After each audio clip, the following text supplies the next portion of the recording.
Hey everybody, and welcome back to Let's Play CCLP1. We are on level 61, Highways, which is in the rink slot. The original game originally had rink in this spot.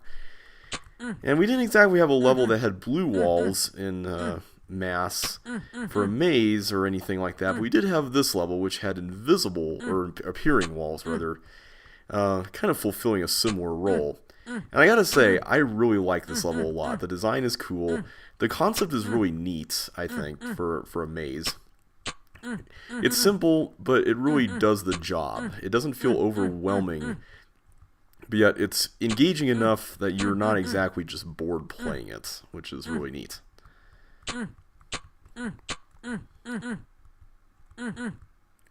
Also, it's not exactly linear, which is nice. There's, I think, a loop in the level, which really helps. I could be wrong, but I think that's the case. There we go. That's a wall. Alright, we're almost there. Okay, maybe there's not a loop. My bad. There are pathways that are a lot less stringent than you might imagine them to be, which is nice. I do like that.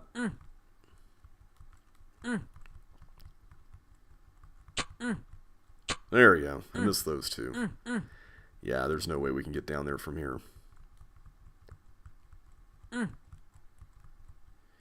Alright, so that should pretty much be the end of this one.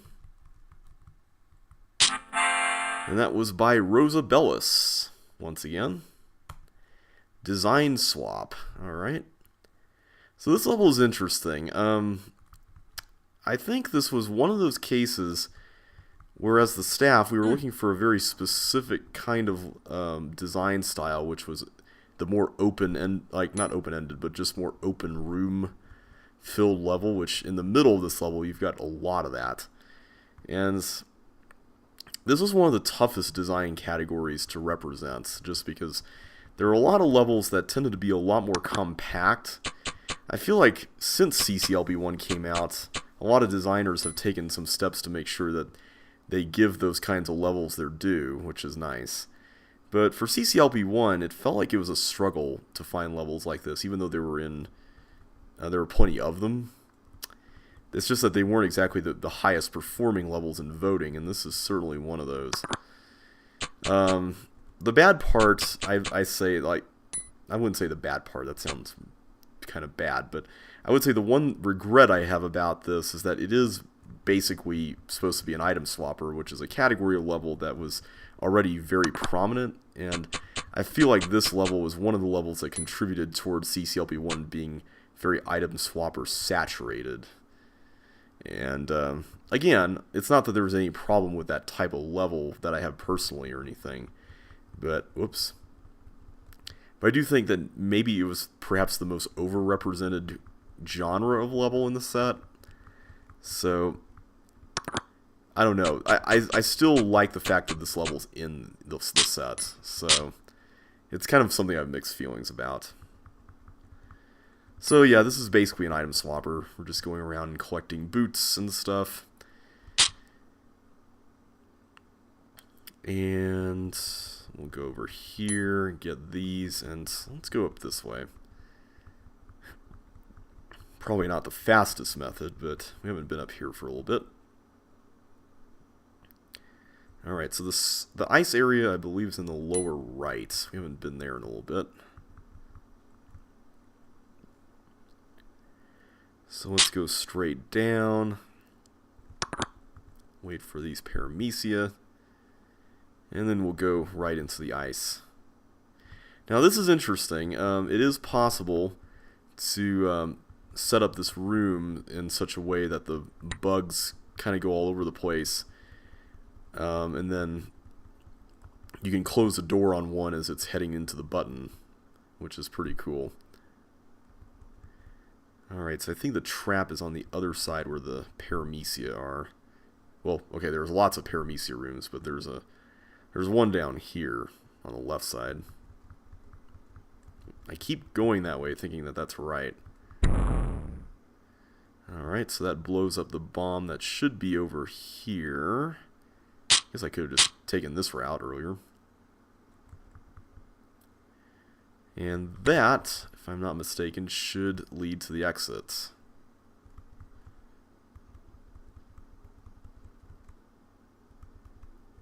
There we go. Alright. I could have just waited for the bugs, but oh well. Alright, so that was by Josh Lee. One of his earliest levels. I think this actually was in his original level set, but it was revamped and made links compatible, since I think the original version contained invalid tile combinations. Anyway, new block in town is the next level. So it looks like we're going to have to take this block around here. And if it goes down here right now, it's just going to bounce back, so I'm going to get rid of that. I don't know what's over there. Okay, so that was a bad idea.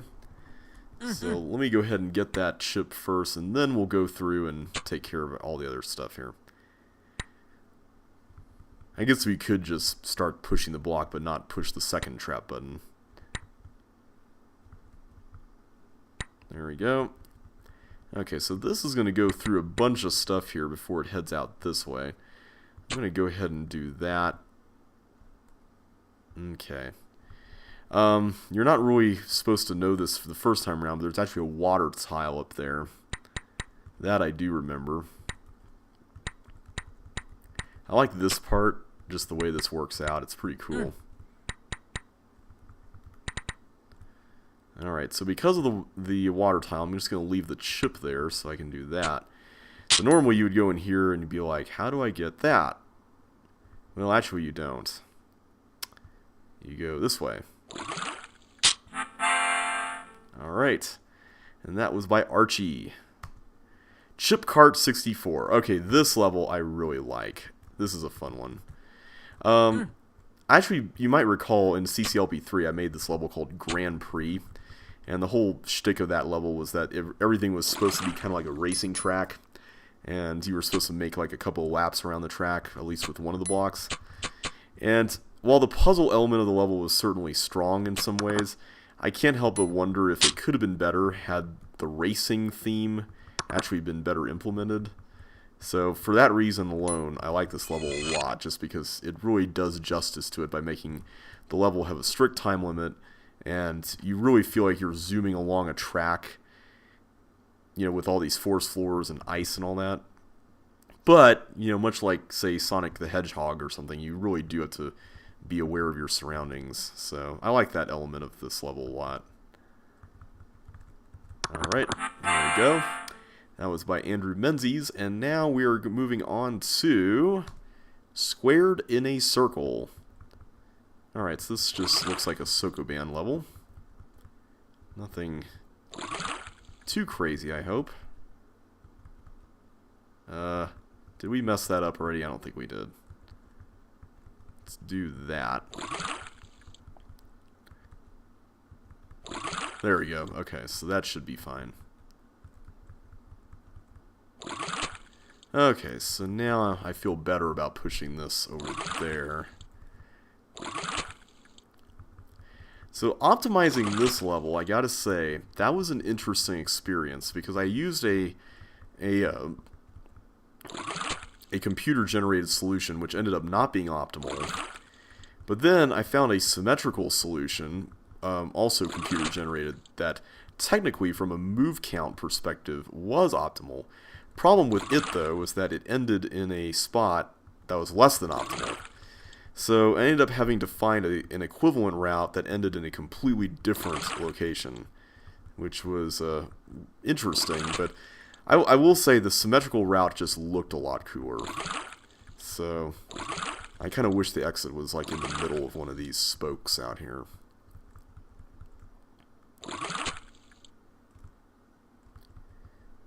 Okay, so this...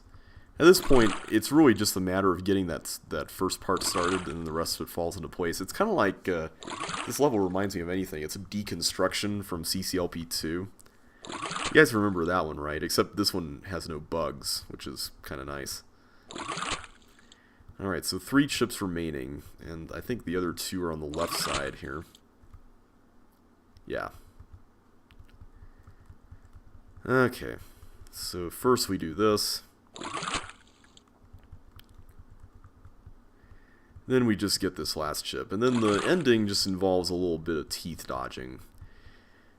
Well, either teeth dodging or teeth manipulation. I guess you can lure the teeth out here, but we can just sideswipe it like that.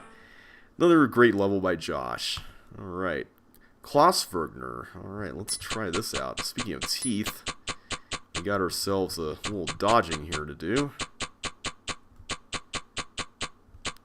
So the first thing I'm going to do here, I think, is I'm going to try to lure the teeth out as much as I can.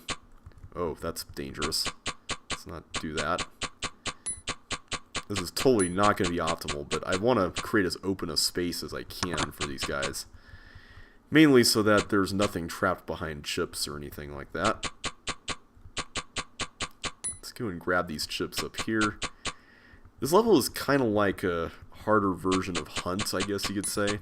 Or maybe even an easier version of Hunt. Just because you don't have to worry so much about places to hide. Since in that level, it always felt like there were less places to hide. And in here, you got this whole ring of grapple that you can use to get a head start on the teeth if you're trying to outrun them, which is really helpful. Okay, so we're getting to the point now where... Okay, yeah, I didn't want to go for that. We're getting to the point now where we can pretty easily get most of the chips and keep apprised of where the teeth are. Whoa! I say that right as I'm about to jump into one of them there. Okay.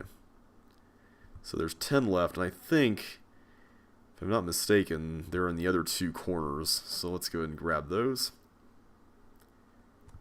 So there are 5 chips in each corner. So that's pretty easy to figure out. Alright, so that should do for this level.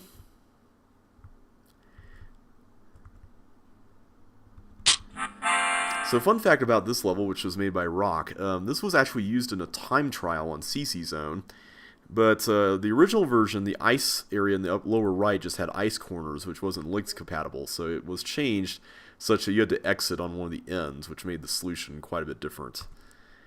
Alright, booster shots. What do we have here? Hopefully that was a good idea.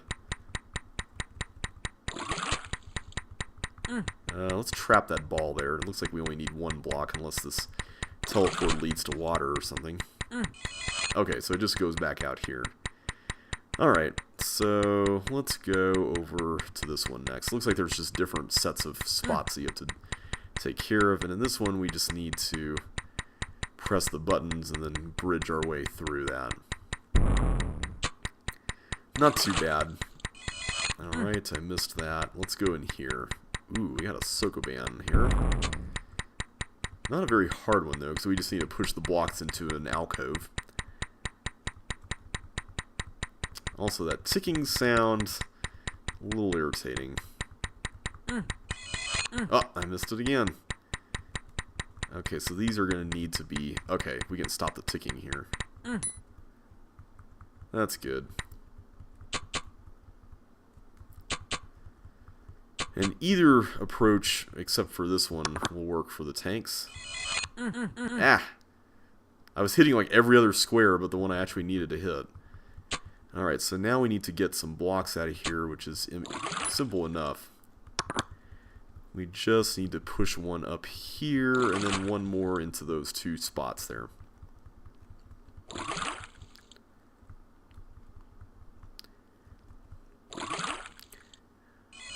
There we go. Finally got that done. So this is just dodging. That's dodging! Okay. So we got all the chips. So now let's go into the socket right there. And oh, we got a little puzzle here. Alright, let's build up this way. Okay. So somehow... Okay, we're going to need to use the block to hit that, aren't we? Okay. And then we'll hit that trap button here in a sec. Okay, hit that. Okay, and then hit this. Perfect. Alright, so now we just get this key. And then we're going to clone something, apparently. Ah, okay. Alright, and this level was made by the guy who started the That's Dodging meme, Trevor Hedges. Chip staggered breathlessly off of the endless moving sidewalk into the corridor leading to the next level. I'll do one more before I take a break, he decided, waiting for the room to stop spinning. But when he had recovered sufficiently to try the door, he was puzzled to find it locked. What's going on here? Why can't I get in, he thought. Aloud he asked, Melinda? Are you there? No reply. He felt a sinking feeling. Jude? He tried again. Anybody? Is anyone listening? The only response was silence, as thick and unyielding as the door that baffled him. Maybe I should head back to the lounge and see if there's anyone there who can help me, he thought uncertainly. A short distance away was an elevator that should take him up to the lounge. Hopping in, he pressed the big blue button marked L. The doors closed and the floor swooped beneath him as the car started to move. Wait a minute, he thought a moment later. That's odd. The floor number display was malfunctioning, so he couldn't tell for certain, but it felt as though the elevator was going the wrong way, down instead of up. It was also picking up speed. Chip hung on for dear life as he was rocketed down into the depths beneath the clubhouse. His fears were confirmed when the elevator finally slowed to a stop and the doors slid open. Whatever awaited him outside was no part of the clubhouse that he knew, not with all those flames everywhere. The heat was almost unbearable, the sulphurous stench even worse. Chip gagged on the thick fumes as he ducked quickly back into the elevator. I must have pressed the wrong button, he choked, fumbling blindly with the control panel. He stabbed the L button once, then again, then a third time. Nothing happened. Starting to panic, he began randomly pressing every button within reach, but the elevator remained dead. Melinda! He shouted, hoping desperately that there was an intercom nearby. He was answered by a voice that was almost, but not quite, entirely unlike the one he was hoping to hear. Its tone was grating and mechanically gloating as it thundered, Hello, Chip. Welcome to my domain. What? Who's that? Chip demanded, flinching from the frightening sound. My name is not important, the voice intoned, for soon you will name me only Master. But for now, you may address me as Maximus. Perhaps you are wondering why I've brought you here. Well, actually, Chip began. I have brought you here to be tested, the machine voice overrode him. Those who name themselves the Bitbusters are weak, pathetic. Their clubhouse is a challenge for children. All those who would become my servants must face a different, intenser fire, a refining fire that molds them to the image of conformity. And you, Chip McCallahan, have the honor of being chosen for this task. The throbbing echoes were giving Chip a headache. Listen here, he said angrily. I am not your servant. I don't remember exactly what I am, but one thing's for sure. I'm Melinda's man. And if you wish to see Melinda again, Maximus didn't seem interested in discussion, he thundered, then you must prove yourself. Melinda is nothing. It is I who controls the Bitbusters and much, much more. I operate the clubhouse and all its computers. I control the elevators and teleports. You must now complete my challenge. Succeed and all ways will be open to you. Otherwise, they will remain shut. Forever. The booming voice died away in sinister, metallic laughter. Hey, Chip called, angry and frightened at once. You can't keep me here. When Melinda finds out, she'll hack you into submission. There was no response, and he felt cold inside. When Melinda finds out. But when would that be? For now, it seemed he had no choice. He would have to attempt to find his way through the flames and ashes of Maximus's domain. Flames and ashes. Okay, so we have reached a new depth of the clubhouse. A lot of the story, by the way, was inspired by, or at least the initial outline of it, was inspired by Portal 2. Particularly the having to go through like a training course again after being away for a while. We need to open that door somehow. The rocketing down into another part of the facility that you didn't know existed. There it is. Okay, so it looks like we're going to have to set up a course for this fireball to follow in order to get over there. So let's go ahead and work on that. Okay, so the fireball is going to go over there. He's going to back away from that, and then he's going to go there. So I think the first thing we need to do is we need to send the fireball to the right. Okay, so that's not going to last. He's going to eventually hit this. So we need to put another block on that fire space there. Alright, so now what? He can go either left or right. Going right will lead up here, which that could be a good sign. I guess we can put a block there. The more distance he covers, the better, so I'm all for that. Alright, so then the fireball is going to go turn this way, backtrack, go over here, turn this way, backtrack, go over here. Okay, this is good. Okay, then the fireball is going to go over here and then get stuck in a loop. So if we put a block there, okay, so now we just need 2 more blocks, I think, and then we should be set.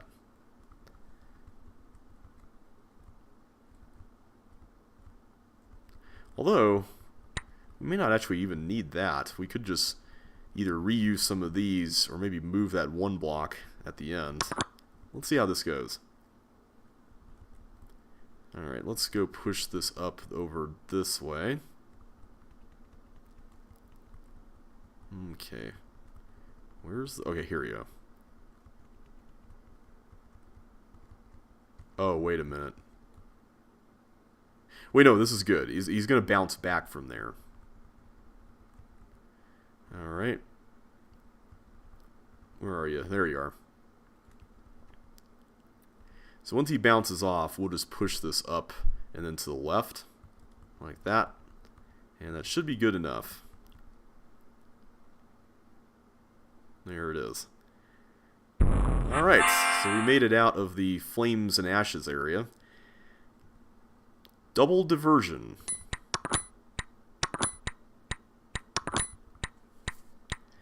I guess this is Maximus's challenge now. At least we're out of that dark area, though. So we have a choice here. I'll go this way. Okay, looks like this is symmetrical in a way. Take a key there. Alright, so I don't know where to open that up or just go through here, but considering that there's a door here, I'm going to go this way. I feel like the best thing to do is this. Or not. Hang on. I probably should have pushed that up. Let's do this again. So I could retrieve it after that. Whereas pushing it down makes the fireball manipulation impossible. Okay. Let's try this way first this time. Looks like it's pretty much the same stuff, including the room on the right. Okay, I wasn't expecting that toggle wall to be closed all of a sudden there.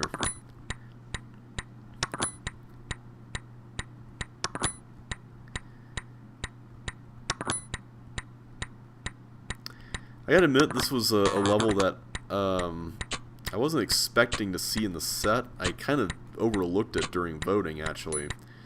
But I'm glad it's in the set. It's definitely something a little different and involves dodging, which is kind of a tough thing to really get right in a level. Okay, there we go. So now I can use those suction boots to do this.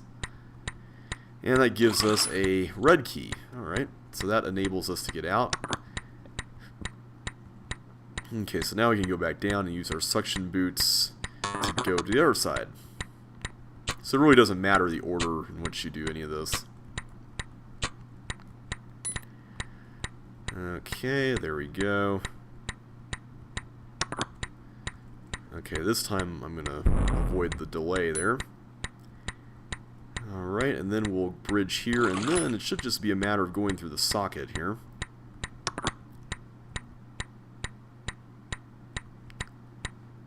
And there we go. That was by Grant Fikes. Have we seen a level from him in the set so far? I don't know if we have. He designed Mouth-Watering and Blockhead and I think a few other things in CCLP3. Alright, Juxtaposition. A blue wall square has landed on top of the thin wall diamond. Can you find your way out? So this is a level I designed. And initially, a fun fact about this that a lot of people don't know, the layout of this level with a diamond and a square on top of each other was actually supposed to be used for another level that I was developing around, oh, I don't know, maybe 13, 14 years ago. It was a long time ago. But essentially, it was meant to be kind of like a triple maze sort of level. I think I was designing it either before I knew of triple maze or shortly after I knew about it. The level was titled, unoriginally enough, Element Mix-Up. And essentially, a couple of things about it. One of them was that you were supposed to use like ice skates, flippers, and fire boots, all separately, of course, to get through this maze that was kind of like, a steam kind of like maze, from CC1, but it had ice in it, so I thought, hey, that makes it unique. I guess it kind of set it apart from triple maze, which just had, force floors instead of ice. But I kind of got tired of designing it, honestly, so I decided to just use the layout for this level, where I basically had a square that had blue walls, and then the diamond portion, which you could see these things on the edges, in the corners and whatnot. Those were made out of thin walls. So I think it turned out pretty well. I'm just meandering around here. I'm not even thinking about what I'm doing. I think it's just the right size, which really helped its chances for the set here. For CC2, I gotta admit, for some reason, I don't know why I did this, I decided to make a version of this with bonuses that were like outside the maze, and you could get to them via blue walls, which I wish I didn't do that. I think that was a bad idea in hindsight now. I'm planning on developing a CC2 set, and originally my plan was to kind of follow what I did for CC1, where I made a level set that was kind of meant to be taken in on its own, where you have a set of lessons and everything teaching you about the game. I'm not planning to... I was thinking of doing that for CC2, but I'm not really inclined to do that as much now. I know there's been a lot of complaints about CC2 not having proper lessons that focus on each thing, each element of the game. Honestly, I'm not really too mad about that, and I have mixed feelings about it, but for me, it's not the end of the world. I mean, I think eventually what's going to happen is there's going to be a community set for CC2, and it's probably going to be like this set in the sense that it's got, lessons of a sort that introduce you to the game, and maybe a much more accessible way than the original game did it. Because, for CC1, nuts and bolts was a very big difficulty spike for a lot of people, and the lessons themselves didn't really cover everything in the game, which is fine, because, you kind of want to save some things for later. But at the same time, you kind of want to make sure that people really understand the elements to which you are introducing them. Let me go ahead and play this level, Tree. So we got branching paths here. So I think CC2 kind of had a similar issue, maybe not with difficulty, but with just the way you understand certain things. And that's not so much the fault of those things, it's just more the fact that the elements themselves are just a little more complex. And the levels that are in the set, from my understanding, were picked based on a popularity vote, kind of like what CCLP1 selection process was like. So there really wasn't like any... I mean, there was, in a way, an effort to introduce the elements through the lessons, but beyond the lessons, the individual, normal levels themselves weren't designed for that purpose. Okay, so we need to lead these guys here. So yeah, I think a set with levels like that, maybe sprinkled throughout the set, would help the game a lot, and that was a bad idea, wasn't it? Can I go back through there? I can't. Okay. So yeah, this level, I really like this a lot. It's non-linear. It's got little challenges that are at least decently challenging, and if you're optimizing this level is pretty crazy to optimize. I think you need pretty much perfect boosting to get bold on this. Okay, so I gotta remember where I've been. I can't just be talking all the time. So yeah, I hope there's something like that for CC2. I really do. Maybe call it CC2LP1 or something. Actually, you know what I really want to see for CC2? I want to see level sets that actually have interesting titles. Not CC2LP1. Call it something that relates to the story. I don't know. I mean, maybe you can still refer to it by that name, but at least call it something more interesting than that, you know? I feel like as a community we could be a little more creative with what we call our level sets. Okay, this is... Wait a minute. There we go. I was gonna say, that wasn't too bad, but then I almost got stuck there. Alright, so now we got boots on this side of the tree. And this one involves bridging. Okay. I think I see the game here. We just need to bridge through the top 2 rows and then the left column.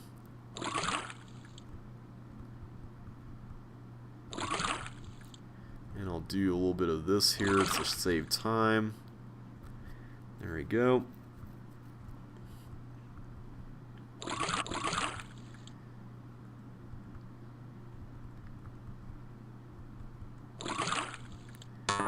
Okay, so now let's take the right path of this branch, which leads to fire. And this seems to be a teeth dodging thing here. There we go. Easy enough. And then let's take this one. This is ice. Looks like this is the last major branching path that we've got here. There we go. And then finally the exit. Alright, a nice level by Andrew. Breathing room. Alright. A fool and his fire boots are soon parted. Alright, so let's not take the fire boots. Looks like we're going to need to get a few items here. We need to get that red key first. So let me work on that. Okay, so that will allow us to open this up and get the next block. There we go. Which in turn gives us this. And then we can get the fire boots now that the ball has more breathing room. Okay. And that was the level I made. Okay. I think I'll stop there for now. We've been going on for a little bit. So next time we will play Occupied. So until then, thanks so much for watching once again, and I will catch you on the flip side.